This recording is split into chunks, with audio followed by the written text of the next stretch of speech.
Yeah, money. I'm not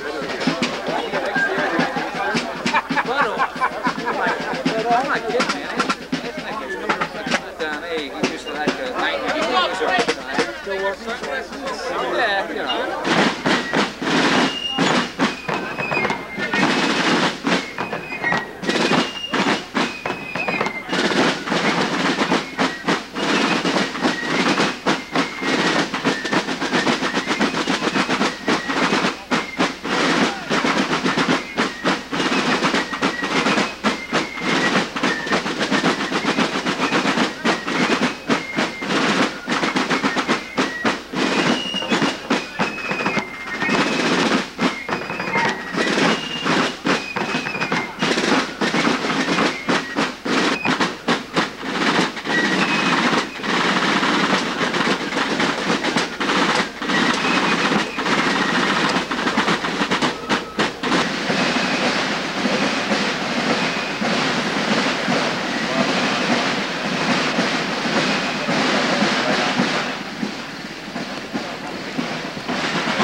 I was hoping for some improvement.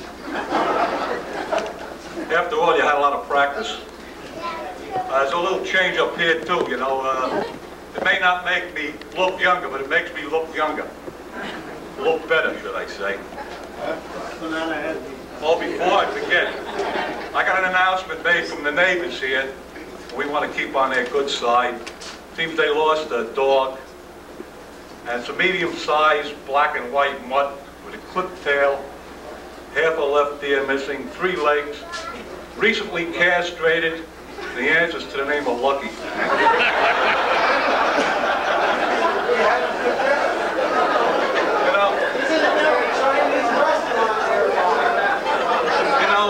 You don't realize how fortunate. You don't realize how really fortunate you all are, you know. Because it's a recent medical study that states that your hearing is dulled considerably by eating and drinking. And that's just nature's way of protecting you from our program. And by the way, that statistic was given to me from Ed Dombrowski, our resident physician. He's in the audience here somewhere. There he is, Ed Dombrowski. When Ed was a young doctor, you know, when he broke up with his girlfriend, he not only wanted all the presents back, but he sent her a bill for 36 visits.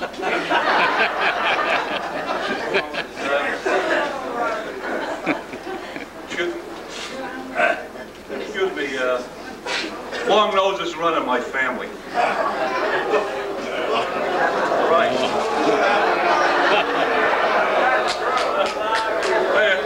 Well, I got my mother's eyes, my father's mouth, and I got both their noses. So. But it was hot. Last year, if you remember, you know, it was a really hot day. In fact, Nick Adanazio, he tells me, he says, you could smell the excitement. You know? But by the way, Nick made us another plaque up here. He hung it up there on the wall. You're not taking this one home this year, are you, Nick? You know, by the way, too, you know, last year when I finished, Dave Body said to me, he said, you know, Larry, he said, that's the best thing you ever did. And boy, I was really elated. Then I started to wonder what he meant by it. Thanks. You know, not everybody laughs. Do you know that? I know that. All right, well, last year we had a great time. And even with the heat of the day, we had Bill Gedney's caribou stew. You remember, I hope that wasn't chipping. I'll wait for you. Jack O'Brien, he was here. He says he was here, I don't know. because he swayed so much, and I didn't have my glasses on. I couldn't get close enough to know it was him for sure. But he said the next day he had a bigger hangover than Dolly Parton. He also said, he said that when the next morning the motel manager said to him, you know, Jack, you were right. He says, you didn't make any noise coming in last night like you told me. He says, but those two guys that carried you in woke up the whole joint. You notice I do this extemporaneously. Oh yeah, another thing, Bill Pace told me today that he's not feeling himself.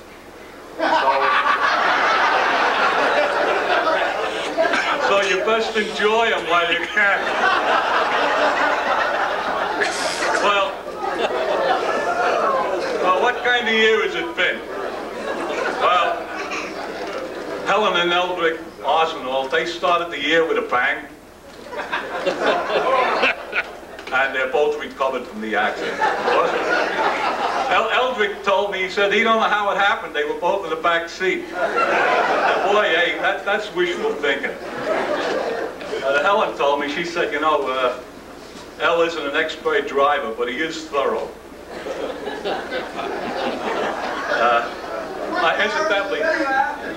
Incidentally, El is one of our ex-presidents, and Helen is our sutler, and she's doing a very fine job in running our store. Where are you, Helen?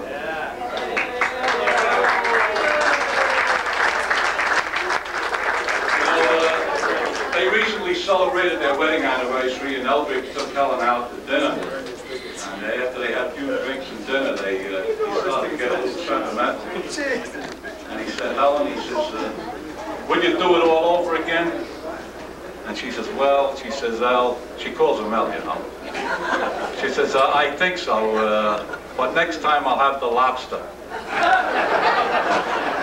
And she told him to pull in his stomach, and he already had. Well, next docket, I got that from Bill Gallagher. We have the Fusiliers muster. It was a great time, and I hope they invite us again next year.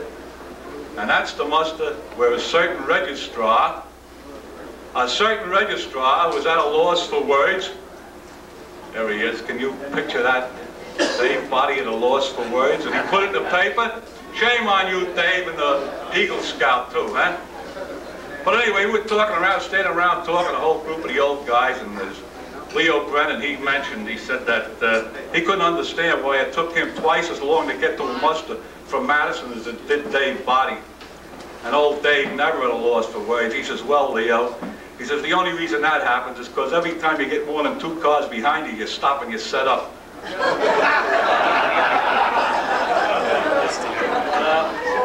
Then we went down to the Yankee Toonsmith's muster. That was we had a nice day down in there. Had a good time up there in the woods. And some of us had a better time than others. Unfortunately, I wasn't one of those that had the good time. But that's the muster where the noise from the L isn't made by Arsenal. And I want you to know, I didn't put Quigley ahead of you this time. All right, then we went off to Lugano for the Mendon Bannock drum band muster. And I understand Landcraft, they took a charter, and George Meinson, he tells me, he said that it was a white knuckle flight. And Jay Toomey was upset.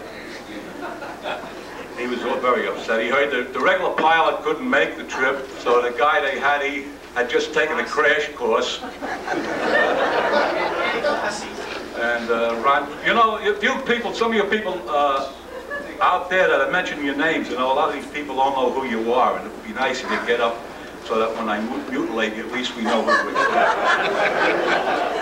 But Ron Chambers, he said the food was terrible, but he ate it anyway. He said he figured it was his last meal, and he didn't want to go to hell hungry. And it was real economy flight, no movie. But old Hugh Quigley, he knew what to do. He took the door off the toilet and everybody watched. But they really had a good trip. and they're looking forward to going again. Oh yeah, I almost forgot, they made a side trip to Italy, and I understand they were sitting down at a great big long table for this dinner, and I understand you Quigley got served by a pigeon. That's supposed to be true. Yep, there was a Camden's mustard, and Ken Whitman, he told me, he said they brought the house down. Is that right, Ken? Nobody on that one. Well, you had to be there. Yeah, now we come to really the big day. The building dedication and everything was really fantastic. The governor was great. The ceremony, the refreshments, they really ran a Class A affair, and all of you that were here know it. And the journal, now that was something. I don't know if I have it here, in case you didn't see it. Somewhere, where is it? Put your hands in your pocket. Where's my journal? Is it down there? You got $1, I'll sell you one.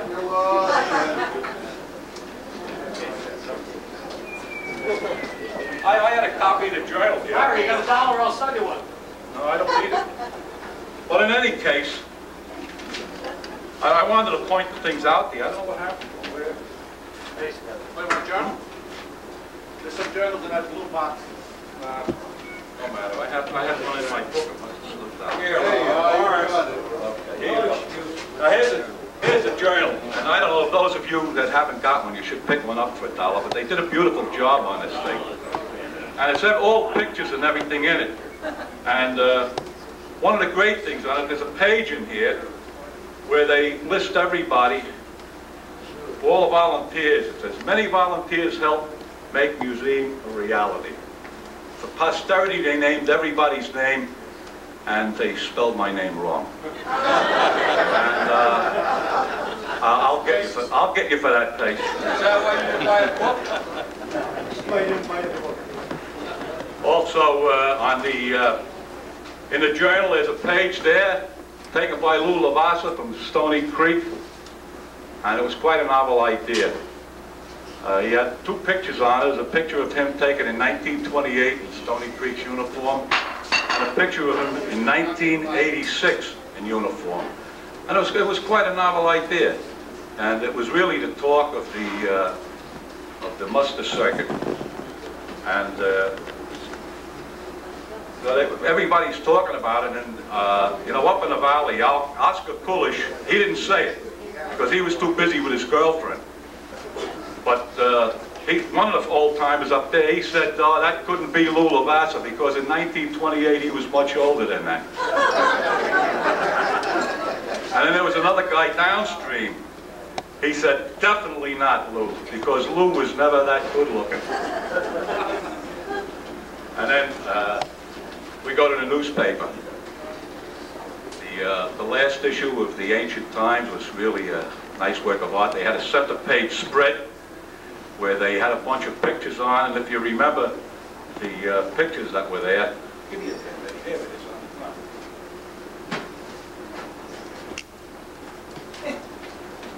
It's the center pages of the paper here. We got Ed Olson here. See him up here at the dais here, and he looks just like he did back in 1940 when I met him. And that's therapeutic value of Irish whiskey.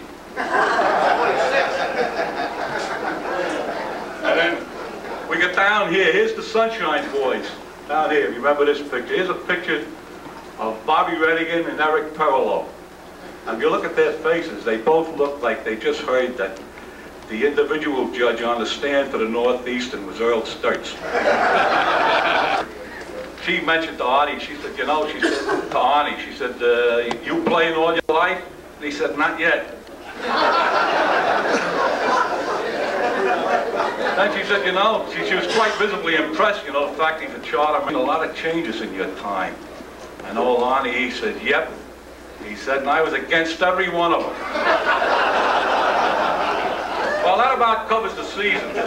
Now we're going to introduce you to the wheels.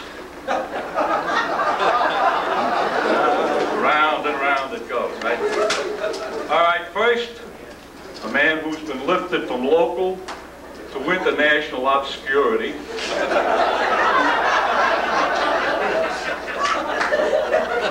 A man who drank, smoked, and used foul language for no reason at all, but after being in office for one term, he has plenty of reasons. A man, when asked if he found it difficult in making hard decisions, said, sometimes yes, sometimes no.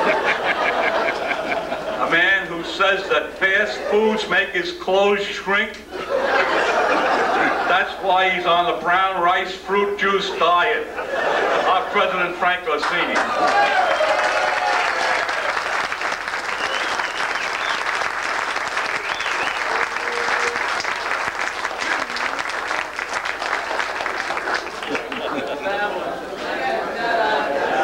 You think you find it hard pumping after the parade? Look at this guy, he's half the age.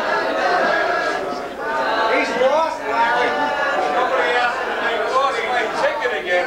We didn't want you to talk, Frank. Nobody asked him to make a speech. It's my turn. This is one of the happiest days that we ever have when we get together, because we don't fight, we don't have any nitty-picky baloney. We just have good fun here, because everybody's here today is here because they want to be here, they want to play, they want to see their old-time friends, and I just really feel so good inside when this happens. Except for the fact that, well, wait a minute, now I could maybe cheat now because I found his book. I have to put the camera up here because it's spot on. It's my other hat for today. Larry forgot to say one thing about the rice and the fruit juice and everything. He forgot the soup. And before I just have a few things to say, I want to say one thing. A good friend of mine who belongs to the Long Island Minutemen, I don't want to say his name, I lost my ticketing. But the man said to me, Frankie, what's this diet you went on? And it was a very nice diet, except that you have to eat a lot of soup. And you have to make this soup, and it has cabbage in it, and onions, and peppers, and it's good, really, if you can do it. And it works. And he badgered me for this thing. And every time he said, where is it? Where? You didn't send it to me. You didn't send it. So I brought it to him personally at Westbrook, and I gave it to him. And I said, Freddie, here's the thing. Well, today I said, Freddie, how you doing with the diet? Oh, Jesus, Fred, I don't like cabbage. I said, well, that's only part of it. Oh, I couldn't get past the smell, but it works. It does, Freddie, and that is, if you would have went on the diet, you would have lost some pounds today. Look at you today. Chubbier than you were when I gave it to you. But that's all I want to say about that. But this is really a good time to be here. Everybody's here. It's also a sad time today because we don't have our friends here who were here last year. We don't have a very good friend of mine who's not here. But we do have a person here today that has come up here all the way from Florida. and between him and Bobby Thompson, I don't know, they made a drummer out of me one way or the other. But Mr. Parks is here today, Les Parks, I guess you all know him. And I just take this little minute to tell you this, because you probably laugh, because I didn't laugh. I first met Mr. Parks when Bobby Thompson sent me to him because he said, well, the Corps was breaking up. He said, I'm going to send you to Mr. Parks. I said, all right, Bob. And I went to Mr. Parks, and he's always been, you know, stern and tough. He was tough, you know, but he was good. He'd teach you, and you better bet your butt that if you didn't practice, he'd be on your nose the next week. But anyway, I just went to meet him that day, and I was really frightened, really. And he said, well, play something for me. I said, well, okay. Bobby said, well, play Hell on a Wabash. And I started to play that, and all of a sudden he said, what the hell are you doing? And I just kind of put my hand in the back of my pants, and I said, geez, I don't know if it's wet for something else or whatever. But after that was my first experience with Mr. Parks, but between him and Bobby Thompson and the rest of the people and the Bobby Redigans and the Sturches, and this is what's kept us going. This is why we have what we have today, this museum. It wasn't for the people in the 50s who said, let's start something, and people say, what are you, crazy? It started in a garage, but look what we have today. We have this because we have the people who are dedicated and kept plugging and meeting, and Doc Ferrani and Duke, and everybody came up from Jersey and all over New York. And they got what we have through their dedication. We have what we have today. And I thank all these people today for this, and I'm sure the rest of you will thank them too, because we have something now that we can be very proud of. We have something now that is ours, although we haven't quite paid for it yet, but we still owe some monies, and we're working on that. And through the interest and the dedication of the drum corps and the individuals who've contributed, and maybe through Governor O'Neill, God bless his soul, we'll get some more monies. But we have what we have today. We've almost achieved what we've been fighting and hoping and praying for. And with a little more effort, we'll get over the hill and we'll pay for it, and it'll be ours. And it'll be something where people can come and look and see pictures on a wall someday and say, I knew that man, I knew that lady. Those people were good. But this day to me is always a very special day to me, because I see so many happy faces that come outside, and even though they pick on me, I mean, I don't care. It's all right, because I don't get mad. But I sure in hell get even. I might get even sooner or later. Don't worry about it. But this is the best day I like. I really enjoy it. We break our chops around here, people who work. But it's because we want to see all you people come and have a good time.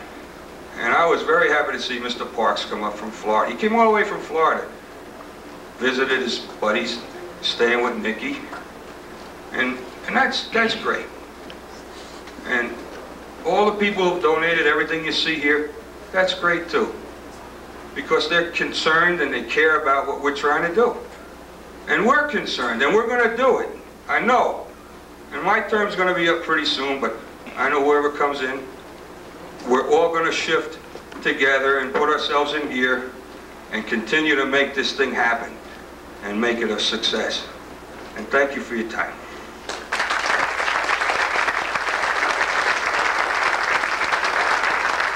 Now I explained it, Don. Anybody wants a copy of the Freddie, work? Freddie Novak tried it. He told me, he said, trying, Larry. it looks like something you find in a Japanese diaper. And incidentally, you know what the Japanese word for diaper is? It's a sakapupi.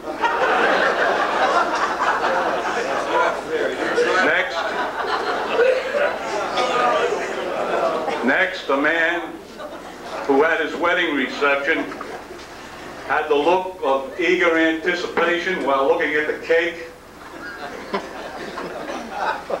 A man who says, what's so bad about me watching my waist? At least it's out where I can see it. A man who finally did what he wanted to do since 1975, buy a 1975 car. Our first VP, Roger Clark. Where are you, Roger?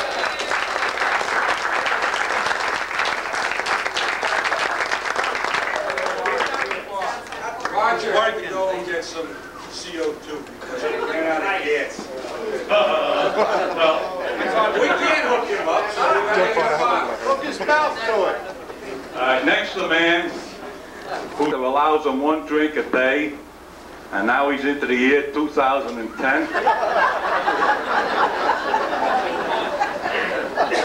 A man who says he can't understand how people can say he's wasting time at the bar when he's drinking as fast as he can. Our second Vice President, Ernie Kilboris.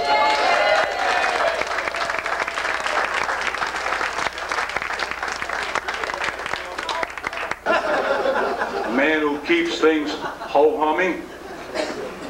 Our treasurer, Clark Wilbur.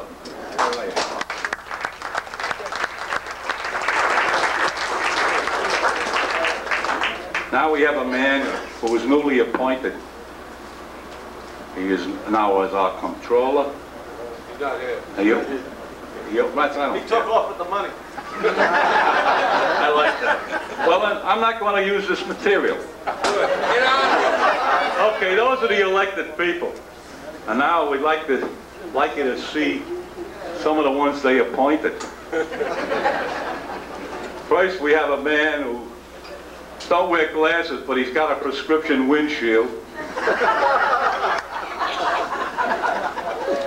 A man, when I asked him how he stayed in such good shape, told me, he says, every time I disagree or feel an argument coming on, I take a walk, and the constant exercises that's kept him in such great shape. Our registrar, Dave Body.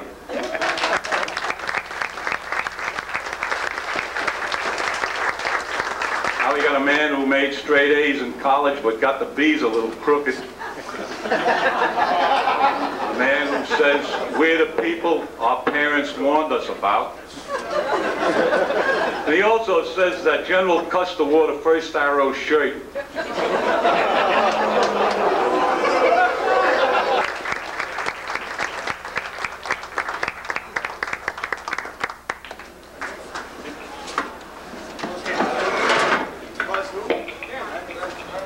I'm not going to bore you with figures. This isn't a day that we care much about what the balances are. But let me assure you that we're doing very well. The Ancients Fund is healthy. We're a little bit worried about years from now, but I think we'll solve that too. And I just want to take this opportunity to thank everyone, as long as we have such a great crowd, everyone who has contributed financially and physically to this building, and without you guys, this never would have happened.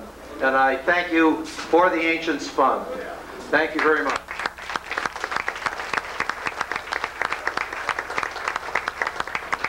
Thank you, Buzz. You didn't find my ticket, did you, Larry? I lost it again. Buy another one. Now, Larry, my ribbon with my name on it, I lost it. Is it up there? Who are you? Put it in your pocket. Every 5 minutes it's off. hey, put it over there. Are you infringing on your time? Hey, next we got a man who put his wife on a pedestal, and while he had her there, he gave her a paintbrush. A man who will come to the hall anytime except Saturday mornings because he don't want to miss his cartoons. And a man who says, if these hollow walls could speak, they'd say, hands off. Our building chairman, Don Young.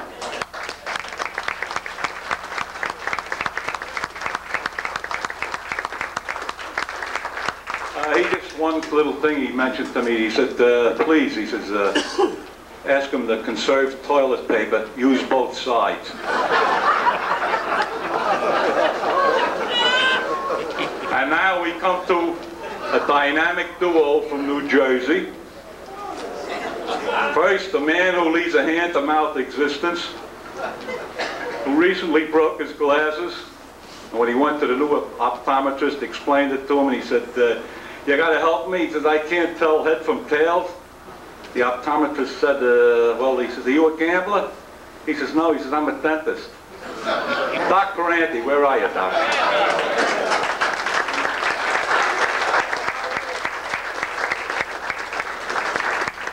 And his partner, a man who knows what a sextet is, but would rather not say.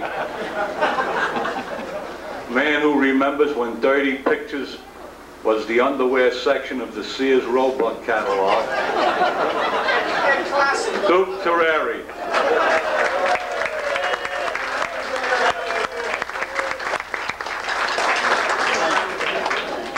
And now a man who doesn't like too much flavor in his liquor because it makes his mouth water and that dilutes the alcohol. A man who only has a drinking problem when it runs out. A A man whose wife is German and he's half Scotch and half soda. Our curator, Ed Olson.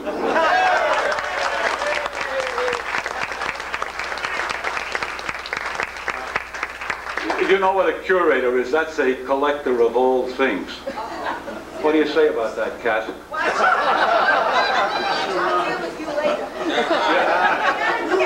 Oh, by the way, Kathy told Eddie, she said, you know, with the new styles coming in, she said, I'm going to wear my dresses a little shorter. He says, geez, I wish you'd wear them a little longer.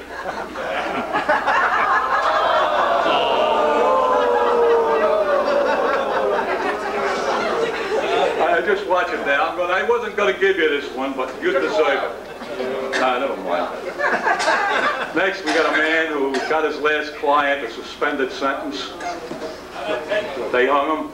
A man who claims he's got jurisprudence's phone number. A man who's afraid he's losing his appeal. Our attorney, Bill Gallagher.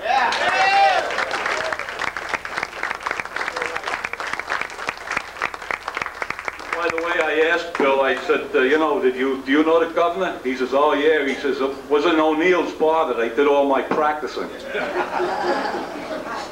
And now a man who's not here, this is the third year in a row, and this year I'm not going to give it to him. I always try to catch up with him, but he don't want to come and take his comeuppance. So now, let me see. Okay, now we come to a man who Will Rogers refused to meet because old Will felt that if he did, he'd have to retract that statement about never meeting a man he didn't like. You've heard of the wreck from Georgia Tech?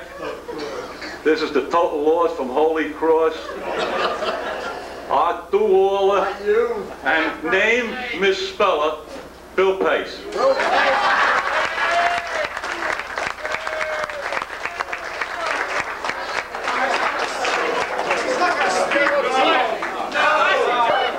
Listen, to take all this abuse has been worth it to be here.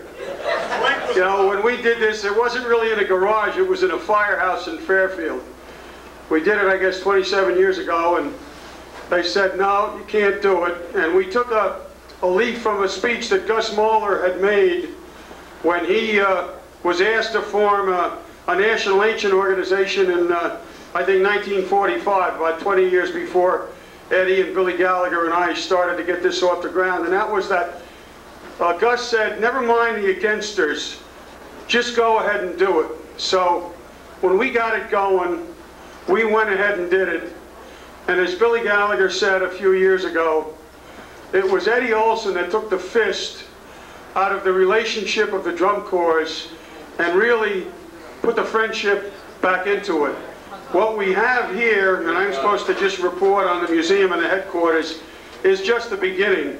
Buzz Allen has sketches that show that in the back here should be a double door and a loading area so that we can really have an archive workroom. There are 8 acres attached to this property, which someday we hope we might be able to assume. There are designs to go out this way with music rooms and perhaps someday recording studios. So what we have here is very solid, and it's here and it's ours, and we hope it becomes the headquarters and the focus for drum corps friendship from people from throughout the world. In fact, I'm sure that Willie's already been introduced from Switzerland, but the Dickerson Corps has a song, and that is that we've come a long way together, but we've got a long way to go. And that's the way we feel, we who are involved with the development of the museum. And although Don Young was introduced, and Eddie and Buzz, I think there are 4 people who, among them, have probably put 10,000 hours into this place. And I'll leave Barbara Young out because she's Don Young's wife, but that would be Don and Buzz and Eddie Classy and Eddie Olson. And I'd like to lead the applause for those 4 people.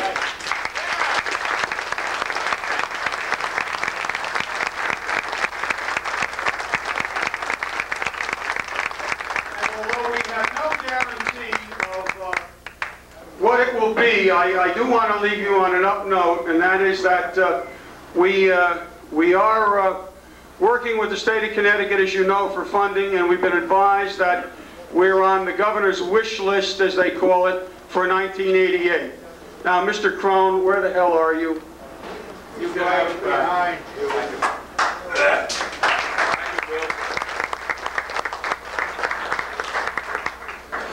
All right, that just about does the appointees. Now there's just some people that, you know, are fairly well known throughout the muster circuit and the drum corps. And I'd like to just to introduce a few of them. And the first one on the list is a man who says the reason that the town of Moodus never gets any bigger is because every time there's a baby born, somebody leaves town. And he comes direct from the monkey farm, Joe Franklin. Where are you, Joe?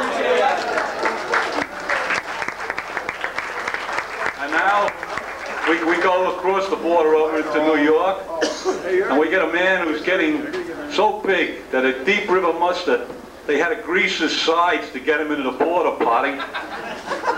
That's Jim Hirschfield. Where are you, Jim? I'd also like to make an announcement here that Bill Pace and Ernie, what the hell is this, K.I. what? Ernie Guberis have both bought $100 worth of tickets each. Unfortunately, we don't have that many prizes here, so fortunately we limited their tickets from the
it.